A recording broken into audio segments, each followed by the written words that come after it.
kabila. Katulad na lamang ng siya ay makakita ng puno ng tabi. Ito ay hindi pinahitik sa puno. Katingin kay Alin doon. Nalaman nito ang kanyang pinangkin ang puno. Hindi upaya ng ito at siya ay unang nakakita sa puno. Dahil kung simasing lahat, isip siya na isang idea. Hatiin natin ang puso sa pagbubo. Sa iyo, sa akin ang isa sa bahagi at sa iyo na makakibaw ang bahagi ng puno. Sa ating magsilay ang puno.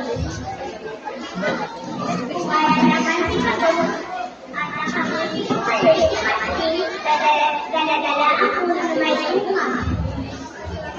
Sa pag-aakala ni Mating ay dahil sa kanya si Pagod.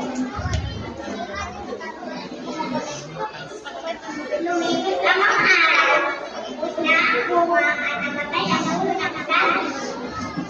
At hanapuli ng makakain si Mating. Samantala ang ibabang bahagi ng puno ay itinanim ni Pagod at lumipas ang mga araw. Ang matinig ay nakuha. Alaman nito ni Mating at nagsimayado at tulog na gutom ng Mating.